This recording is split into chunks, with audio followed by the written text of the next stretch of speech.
रामचरितमानस का पाठ करना चाहते हैं वो, तो जब आप पाठ शुरू करें, राम सीताराम, बोलो श्यावर रामचंद्र की जय, पवन सुत हनुमान की जय, श्री रामचंद्र कृपालु भज मन हरण भव भयदान। राधा वल्लभ श्री हरिवंश। इस वीडियो में हम आपको दिखाने जा रहे हैं श्री रामचरितमानस पाठ शुरू करने के लिए प्रथम दिन कैसे श्री राम दरबार की प्रतिमा में आवाहन, ध्यान, उनका पूजन किया जाता है। कलश स्थापना के साथ ही ग्रंथ का भी पूजन ज़रूरी होता है। जब आप हर बार शुरुआत करते हैं और नया ग्रंथ लाते हैं तब भी एक बार पूजा इसी तरह से कर लेना चाहिए। तो चलिए, जब भी आप रामचरितमानस पाठ शुरू करें इसी विधि से पूजा ज़रूर करें। चलिए शुरू करते हैं। पूजा की तैयारियों के लिए जिस भी स्थान पे आप भगवान की चौकी लगाना चाहते हैं, मंदिर में या जहाँ पर भी, तो उस स्थान को थोड़ा सा गंगा जल डाल करके या फिर गोबर से, क्योंकि गोबर में माँ लक्ष्मी का वास माना जाता है, तो लीप करके जमीन को शुद्ध कर लेना है, फिर ही भगवान को विराजमान करना है।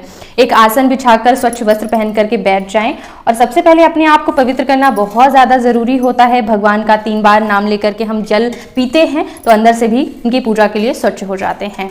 तो 3 बार आप माता गंगा का ध्यान करके अपने ऊपर जल डालेंगे, जय गंगा माता।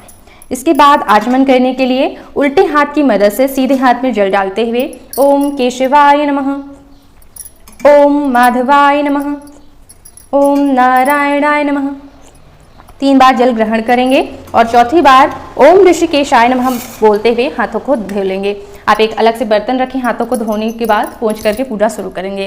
देखिए, आचमन में आप श्री सीतारामाभ्याम नमः, वहाँ पे आचमन मंत्र दिए हुए हैं रामचरितमानस में, उन्हें बोल करके भी आचमन किया जा सकता है।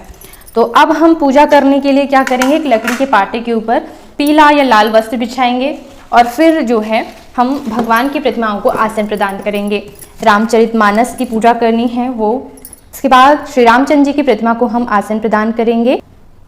हम अष्टदल कमल बनाएंगे कलश की स्थापना के लिए, ठीक है। तो इस प्रकार से चावल से या फिर आटे से भी, क्योंकि लकड़ी का पाटा अगर छोटा है तो आप धरती में भी आटे से भी अष्टदल कमल बना सकते हैं, 8 पंखुड़ियों वाला, इस प्रकार से। और अब हम इसके ऊपर कलश की स्थापना करेंगे। करने के लिए कलश के गले में मौली धागा जरूर बांध लीजिएगा और स्वास्तिक बना लीजिएगा। देखिए, कलश रखना हर बड़ी पूजा में क्यों ज़रूरी होता है, जैसे कि हमारे घर में कोई भी बड़ा फंक्शन हो तो हम बैलून्स से या फिर किसी तरह से अपने घर को सजाते हैं कि आज हमारे घर में फंक्शन है। उसी प्रकार से भगवान की पूजा के लिए जो है कलश पत्तों से, ये शुभता का प्रतीक होता है। हम भगवान का स्वागत करने वाले हैं, तो ये कलश के अंदर जल, गंगा जल डालने के बाद जो है चावल, फूल, हल्दी, सुपारी और दक्षिणा डालनी होती है। तो ये हम इसके अंदर डालेंगे, आम के पत्ते लगाएंगे और फिर इसके ऊपर सप्त धान्यों में से कोई धान्य रखना होता है। तो यहाँ पे हमने जवा रखा हुआ है, आप गेहूँ, चावल कुछ भी रख सकते हैं। और दीपक रखने के साथ ही दीप कलश का निर्माण हो जाता है। अब हम जो है एक पान के पत्ते के ऊपर, वैसे तो इसमें गणेश जी बने हुए हैं, तो अगर बने हुए हो आपकी फोटो में तो अलग से रखने की आवश्यकता नहीं है, लेकिन किसी फोटो में अगर नहीं बने होते हैं तो सुपारी स्वरूप आप गणेश जी की और हल्दी की गांठ से माता गौरी की स्थापना कर सकते हैं, फिर गोबर से भी गौरी माता बना सकते हैं। यह हो जाने के बाद अब हम ओम दीप नारायणाय नमः बोलते हुए दीपक प्रज्वलित कर लेंगे। थोड़ा सा अक्षतों के माध्यम से इनका ध्यान कर लेंगे। अब जो सबसे ज़रूरी है यहाँ पर वो ध्यान दीजिएगा, संकल्प लेना कि हम क्या करना चाहते हैं। हम रामचरितमानस पाठ करना चाहते हैं या फिर राम दरबार की पूजा करना चाहते हैं, कोई भी त्यौहार है या फिर सुंदरकांड, मतलब क्या करना है उसका हम संकल्प लेंगे। संकल्प ऐसा होता है कि जैसे हम भगवान को बता रहे हों कि हमारी ये मनोकामना है, इसकी पूर्ति के लिए हम रामचरितमानस का पाठ करने वाले हैं या हम ये पूजा करने वाले हैं, ये मंत्र जप व्रत इत्यादि करने वाले हैं। तो आपको संकल्प में चावल, फूल और थोड़ा सा जल जरूर डाल लेना है, दक्षिणा रख लीजिएगा और कुशा रखने के बाद बोलना है, मैं अपना नाम बोल करके, गोत्र बोल करके, और फिर भगवान श्री रामचंद्र जी की प्रसन्नता के लिए, अगर आपके इष्ट शिव जी हैं तो शिव जी की प्रसन्नता के लिए रामचरितमानस पाठ करने का संकल्प लेती हूँ, या फिर जो है श्री रामचंद्र जी की पूजा करने का जो भी आप कर रहे हैं वो आप संकल्प में बोलेंगे। संकल्प करने के बाद इस प्रकार से भगवान के आगे संकल्प इस प्रकार से रखना होता है, ठीक है। ये संकल्प हो गया। अब हम सभी देवी देवताओं का आवाहन करेंगे, उन्हें बुलाएंगे। अगर हमने भगवान को बुलाया ही नहीं तो पूजा कैसे सफल होगी, तो ये जरूरी चीज है। अगर आप नई फोटो लाए हैं तो जरूर भगवान को सबसे पहले बुलाने की विधि करना है। अगर हमने गौरी गणेश अलग से रखे हैं तो सबसे पहले हम गौरी गणेश और कलश में सभी देवी देवताओं का आवाहन कर लेंगे। बोलेंगे, हे गौरी गणेश, हे कलश के सभी देवी देवताओं, मैं आपका आवाहन करती हूँ, कृपया करके यहाँ विराजमान हो और हमारी पूजा विधियाँ स्वीकार करें। ओम गंगणपतये नमः, ओम गौरी देव्यै नमः, ओम वरुणाय नमः। इसके बाद जो है इसी प्रकार से राम दरबार के लिए भी बोलना है, हे सीता रामचंद्र जी, राम दरबार के सभी जन और हनुमान जी, भरत, शत्रुघ्न, सभी सभी जन मैं आपका आवाहन करती हूँ, कृपया करके यहाँ पर विराजमान हों और आसन स्वीकार करें ऐसे, और हमारी पूजा स्वीकार करें ऐसे बोल करके जो है सभी के ऊपर चावल फूल छोड़ना है। कुछ पुष्प रख दीजिएगा कि भगवान आप आसन स्वीकार करें, ठीक है। ये हो चाहे तो एक और काम कर सकते हैं, चावल फूल आप इकट्ठा रख लीजिए और रामचरितमानस के पहले पेज पे ये देखिए भगवान के आवाहन मंत्र और ध्यान लिखे होते हैं, तो यहीं पास जो है आप देख देख करके बोल सकते हैं, चावल फूल डालते जाइए कि ओम तुलसीदासाय नमः, ओम श्री वाल्मीकाय नमः, ओम सीतारामाभ्याम नमः। इस प्रकार से आप जो है चावल फूल छोड़ते हुए सभी का आवाहन ध्यान कर सकते हैं। आपको इससे पढ़कर नहीं ध्यान करना है तो आप साधारण तौर पर सीताराम जी को नमस्कार है, गणेश जी को नमस्कार है, शंकर जी को नमस्कार है, हनुमान जी को नमस्कार है, ऐसा बोल करके भी जो है आप उनका ध्यान कर सकते हैं। आवाहन ध्यान हो जाने के बाद अब पूजा शुरू करने के लिए या तो आप एक फूल ले लें या फिर कुश की मदद से सभी को जल अर्पित करेंगे। 4 बार जल अर्पित करना होता है, तो गौरी गणेश अलग से रखे हों तो उन्हें जल अर्पित करें। कलश में अर्पित करने के बाद अगर प्रतिमा में गणेश जी बने हों तो आप उन्हीं में जो है गणेश जी का पूजन कर सकते हैं। सभी को जल अर्पित करना है इस प्रकार से, श्री सीतारामाभ्याम नमः, इस प्रकार से 4 बार आप जल अर्पित करें।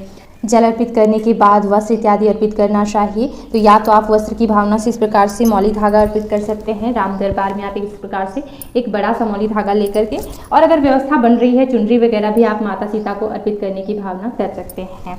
और साथ ही साथ एक यज्ञोपवीत, जैसे कि अगर आप रामचरितमानस प्रथम बार प्रारंभ कर रहे हैं तो बढ़िया से श्रृंगार करना चाहिए। अगर सभी को नहीं हो पा रहा है तो कम से कम श्री रामचंद्र जी को तो यज्ञोपवीत जरूर अर्पित करें। इस पर पूजन आवश्यक है, तो बहुत ज़्यादा जल नहीं छिड़कना है, थोड़ा सा पवित्र करने के लिए जो है इनका भी पूजन करते चलना है। अब हम जो है श्रृंगार करेंगे, सभी को जो है हम हल्दी और चंदन से तिलक करेंगे। तो श्री रामचंद्र जी को तो हम जो है इस प्रकार से पीला चंदन अर्पित करेंगे। और ध्यान रखिएगा माता सीता को और हनुमान जी को सिंदूर अत्यंत प्रिय है, तो हनुमान जी को भी सिंदूर ज़रूर लगाएं, जो है उनके शरीर पर भी उन्हें प्रिय होता है। तिलक की तरह से भी जो है आप चंदन भी अर्पित कर सकते हैं। सभी को तो फोटो में जो भी भगवान विराजमान है सभी को चंदन वगैरह से तिलक ज़रूर करें, सभी का जो है सम्मान ज़रूरी है। फिर जो है हम सभी को अक्षत अर्पित करेंगे। सबसे पहले माता सीता को हमने सिंदूर तो अर्पित किया ही है, कुछ श्रृंगार की सामग्री भी ज़रूर अर्पित करना चाहिए, चूड़ी बिंदी सिंदूर आलता जो भी हो जरूर अर्पित करना चाहिए, जो भी आपकी सामर्थ्य हो श्रृंगार सामग्री। फूल तथा फूलों की मालाएं चढ़ाएंगे। देखिए कई लोग हमसे प्रश्न करते हैं कि हम कुंवारी कन्याएं या फिर पुरुष हैं तो क्या हम माता को श्रृंगार की सामग्री चढ़ाएं या नहीं। तो मैं कहती हूँ आप कौन है, कैसे, इससे क्या मतलब, हमें तो माता को अर्पित करना है उनके श्रृंगार के लिए, और माता स्वरूप जानकर हम उन्हें कुछ भी चीज़ें अर्पित कर सकते हैं। तो पुष्प इत्यादि जो है इस प्रकार से हमें ग्रंथ में भी अर्पित करना चाहिए। और फिर धूप बत्ती जला करके गौरी गणेश कलश को धूप दिखाते हुए जो है श्री सीताराम जी को भी धूप अर्पित करना चाहिए। फिर या तो आप प्रत्यक्ष दीप प्रज्वलित करके या फिर आप अक्षतों के माध्यम से भी दीप करने की भावना कर सकते हैं।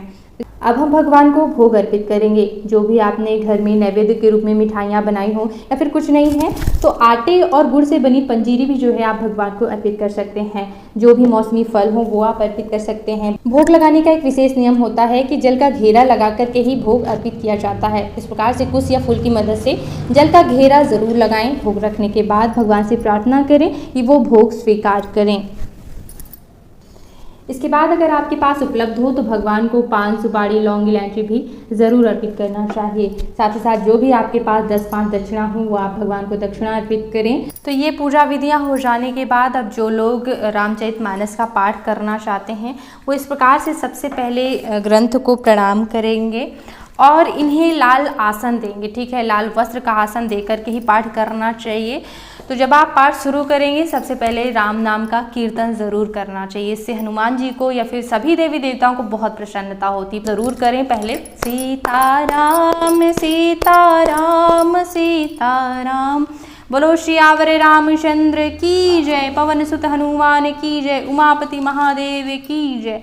इस प्रकार से और सबसे पहले वैसे श्री गणेश का ध्यान ज़रूर कीजिएगा और फिर पाठ शुरू कीजिएगा। मैंने छंद, सोठा, दोहा, चौपाई कैसे पढ़ते हैं अलग अलग वीडियो दिए हुए हैं। एक बार चैनल पे आके सभी प्लेलिस्ट में वीडियो 15-20 वीडियो हैं तो देखिएगा। पाठ कैसे शुरू करते हैं, कैसे समाप्त करते हैं, सब अलग अलग बताया हुआ है। ठीक है, यहाँ पे तो हमने केवल पूजा बताई है कि आप जो है अगर प्रथम बार नया ग्रंथ लाते हैं या फिर राम दरबार की फ़ोटो लाते हैं, फिर कोई व्रत है तो कैसे पूजा करते हैं षोडशोपचार की, वो हमने आपको बताया। पाठ के अलग वीडियो हैं। पाठ करने के बाद वापस से आप जो है पुनः ग्रंथ को भी प्रणाम करेंगे और राम नाम का संकीर्तन पाठ के अंत में भी बहुत ज़रूरी है। तो फिर से सीताराम, यानी कि देखिए जैसे कि हमने ये पाठ कर लिया, अब आरती की तैयारी करना होगा। दीपक जब तक प्रज्वलित कर रहे हैं तब तक सीताराम, मुख तो खाली रहता है, तो उससे राम नाम का कीर्तन करना है। इससे जो जैसे जबान लटपटा गई, अशुद्ध बोल गए, नींद आ रही है, छींक आ रही, कुछ भी, राम नाम के संकीर्तन से क्या है कि पूजा पाठ में हुई गलतियों की या फिर पाठ करते समय हुई गलतियों की भरपाई भी हो जाती है और सभी देवी देवता, भगवान हनुमान सहित सभी प्रसन्न भी होते हैं। तो ज़रूर राम नाम का कीर्तन करें। तो ये जो अथ ध्यानम लिखा हुआ है, इसे पढ़ कर के आप जो है आगे से पाठ शुरू करेंगे। तो पाठ करने के बाद जो है आप प्रणाम करेंगे और फिर ऐसे ग्रंथ आप रख देंगे। फिर अब हम आरती की तैयारी करेंगे। दीपक प्रज्वलित करने के बाद जो है जल घुमाते हैं, इस प्रकार से दीप देवता का भी पूजन करना चाहिए चंदन पुष्प इत्यादि से। फिर विधिवत रूप से खड़े होकर के भगवान की आरती गानी चाहिए। अगर आपसे आरती ना आती हो तो आप राम स्तुति जैसे कि श्री रामचंद्र कृपालु भज मन हरण भव भय दारुणम, प्रकार से राम जी की स्तुति ही गा लें। या फिर अगर आप रामचरितमानस का पाठ कर रहे हैं तो इसी में पीछे रामायण जी की आरती लिखी होती है, आप वो गाएं। आरती करने के बाद अपने स्थान पर गोल गोल घूम करके प्रदक्षिणा करी जाती है और फिर भगवान को आरती दिखाने के बाद शीतलीकरण करने के बाद ही जो है आरती ग्रहण करी जाती है। ये सभी विधियाँ करने के बाद भगवान से क्षमा याचना करनी चाहिए। पूजा पाठ में हुई गलतियों के लिए मानस पाठ कर रहे हैं, उसमें कोई अशुद्धि हो गई हो, सभी गलतियां भगवान क्षमा करें और हमारी पूजा विधि, भक्ति, श्रद्धा स्वीकार करें। ऐसी आपको प्रार्थना करनी है और अपनी मनोकामना भी कहनी है अगर आपकी मनोकामना है, और भगवान को पुष्पांजलि अर्पित करना है। और से बार बार भगवान को प्रणाम करके अपनी मनोकामनाएं प्रार्थना कहनी है। और पूजा जब पूरी हो जाए तो अंत में आप गौरी गणेश और कलश से यह प्रार्थना करके कि आप अपने धाम को पधारिए और आशीर्वाद हमेशा बनाए रखिएगा, ऐसा कह के उनके आसन को पीछे खिसका करके उन्हें विदा कर सकते हैं। कलश जब शांत हो जाए तो विसर्जन कर सकते हैं, लेकिन राम दरबार की फोटो आप मंदिर में विराजमान कर लीजिए, उन्हें विदा नहीं करना है। उनकी पूजा रोज करके आप रामचरितमानस का पाठ शुरू कर सकते हैं। अब पूरी पूजा हो जाने के बाद एक बहुत महत्वपूर्ण विधि करनी होती है। पूजा से उठने से पहले क्या होता है, जिस आसन पे हम बैठकर पूजा कर रहे होते हैं वहाँ पे हमारी पूजा की ऊर्जा उत्पन्न हो जाती है, तो वो ऊर्जा हम अपने ऊपर ही ग्रहण करें। इसके लिए एक विशेष विधि होती है कि जिस आसन पे बैठ के पूजा कर रहे हैं उसको इस प्रकार से उठा करके आसन के नीचे थोड़ा सा जल डालना होता है। इस प्रकार से आप डाल सकते हैं। नीचे की 3 उंगलियों से 3 बार आसन के नीचे का जल माथे पे जरूर लगाएं। ऐसा करने से ही आपको पूजा का पूरा फल प्राप्त होता है, वरना आधा फल इंद्रदेव ले जाते हैं, ऐसा ग्रंथों में वर्णन मिलता है। अगर आपकी कोई मनोकामना है पूजा के लिए तब, वरना अगर भक्ति भाव से पूजा कर रहे हैं तो वो फल कोई नहीं ले जा सकता है। और इसी तरह से मैं हर एक व्रत, पूजा पाठ, धर्म रिश्तों में सामंजस्य को लेकर के भी वीडियो देती रहती हूँ, तो एक बार चैनल पे आके सभी वीडियो ज़रूर देखिए क्योंकि बहुत महत्वपूर्ण है, ठीक है। और आप सब्सक्राइब भी कर सकते हैं। इस वीडियो को देखने के लिए बहुत बहुत धन्यवाद। राधे राधे।